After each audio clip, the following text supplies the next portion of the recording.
The autumn rain hammered against the floor-to-ceiling windows of Marcus Chen's penthouse office, 40 stories above downtown Seattle. He barely noticed.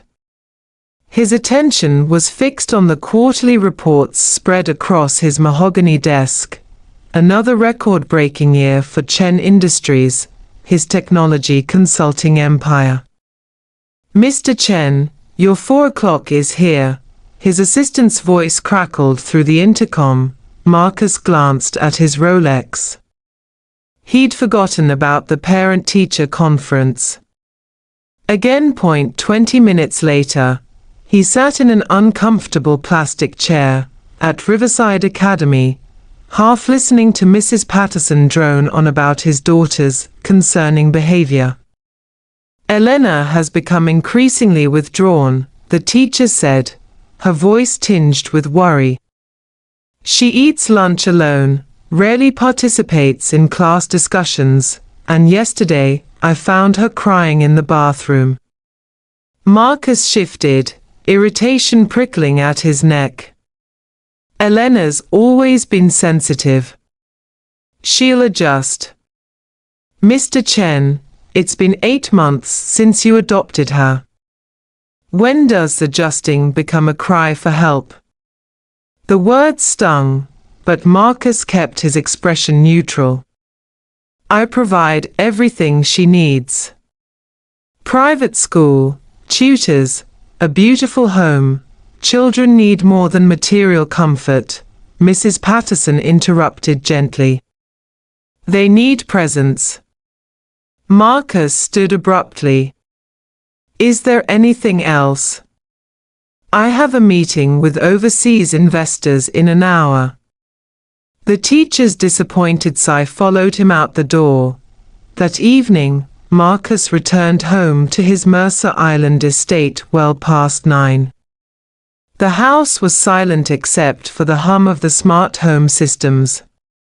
He poured himself a scotch and settled into his study, pulling up financial projections on his laptop. Around 10:30, he decided to check on Elena before bed, the gesture toward being the father Mrs. Patterson seemed to think he wasn't being. Her room was empty. Marcus's heart lurched. He checked the bathrooms, the game room, the home theater. Nothing. He was reaching for his phone to call the police when he noticed the back door slightly ajar. The rain had intensified into a full storm. Marcus grabbed an umbrella and stepped onto the terrace, scanning the darkened grounds. That's when he saw her, a small figure huddled beneath the gazebo at the far end of the garden, barely visible through the sheets of rain. "Elena." Marcus ran toward her, his Italian leather shoes squelching in the mud. "What are you doing out here? You'll catch pneumonia." His 13-year-old daughter looked up, tears mixing with rainwater on her brown cheeks. In her lap sat a cardboard box, and from it came the faintest mewing sound. "I couldn't leave them," Elena whispered. "They would have drowned." Marcus looked down. Inside the box, 3 tiny kittens huddled together, soaked and shivering. Elena had removed her school blazer and wrapped it around them, her white uniform shirt now plastered to her skin. "Elena, these are stray cats. Come inside immediately." "No." For the first time since she'd arrived from the group home 8 months ago, Elena raised her voice to him. "You don't understand." "Nobody understands." "Understands what?" Marcus demanded, exasperated. "What it's like to be left in the rain." Elena's voice cracked. "What it's like to be cold and scared and hoping someone, anyone, will care enough to help you." The words hit Marcus like a physical blow. He stood frozen as Elena continued, her voice barely audible over the storm. Before you adopted me, I spent 3 years in foster care. Do you know how many times I got moved because I was too difficult or not the right fit? 7 times. 7 different families who promised they wanted me, then changed their minds. Marcus's throat tightened. He'd read Elena's file, knew the basics of her history, but he'd never really listened to her story. Never asked how it felt. I thought you were different, Elena continued, her voice breaking. You seemed so confident, so sure when you said you wanted to adopt me. But you're never here. You barely talk to me. Sometimes I think you regret choosing me too. Elena, no, I see these kittens, and I see me, she sobbed. Abandoned. Hoping someone will think they are worth saving. I can't just walk away. I can't be that person. Marcus felt something crack open inside his chest.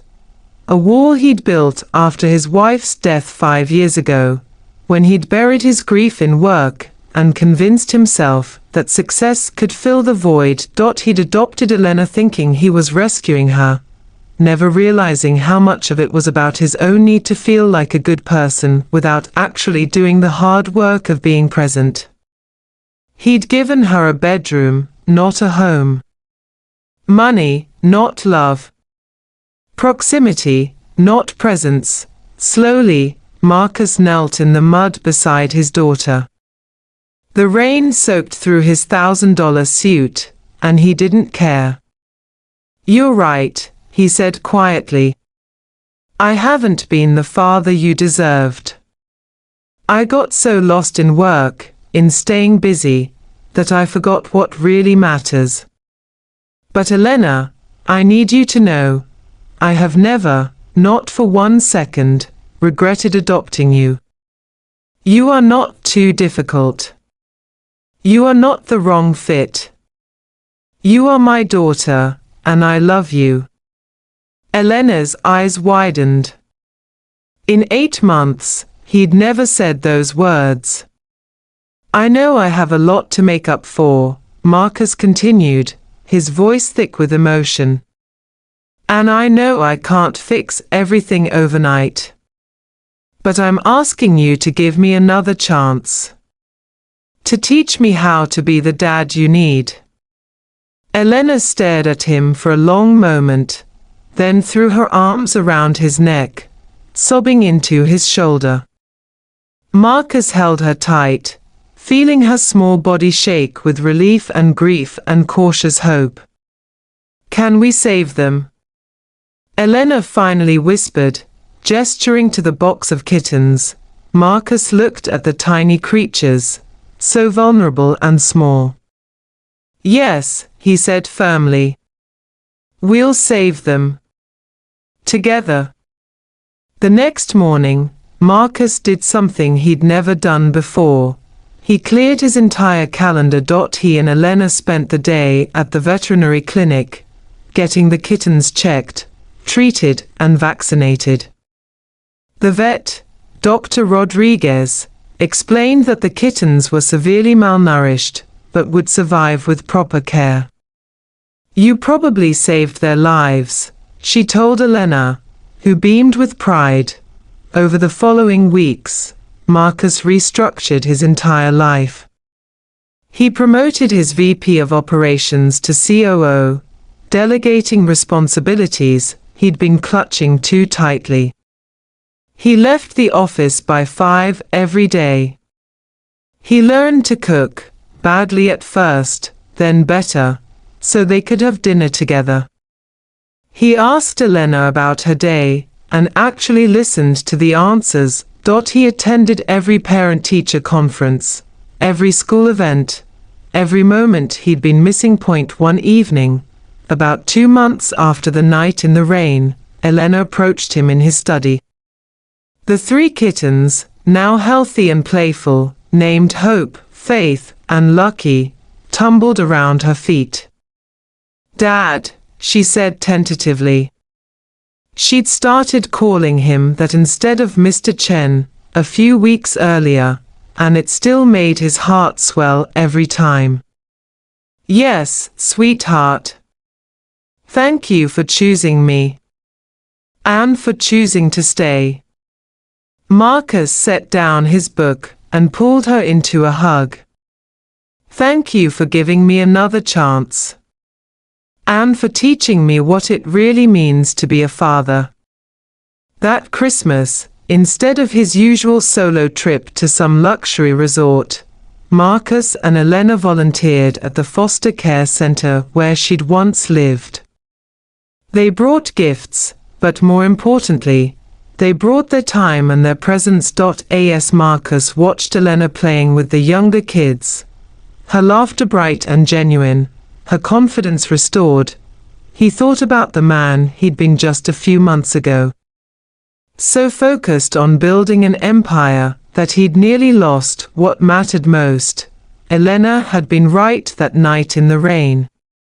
They'd both been abandoned in different ways, she by circumstance, he by his own choices. But they'd saved each other, just as surely as they'd saved those 3 small kittens. Success wasn't measured in quarterly reports or stock prices. It was measured in moments like these. A daughter who knew she was loved, a father who'd learned to be present, and a family built not on perfection, but on the courage to keep showing up. Sometimes the greatest rescue was learning to save yourself by opening your heart to someone else. Hello everyone. If you are enjoying this video and finding it helpful, don't forget to support our channel. Please subscribe to our channel, press the like button, and share this video with your friends and family. Also, make sure to turn on the notification bell so you never miss our upcoming videos. We regularly upload amazing, informative, and entertaining content just for you. Your support means a lot to us and motivates us to bring even better content in the future. Thank you so much for watching, and welcome to our growing community.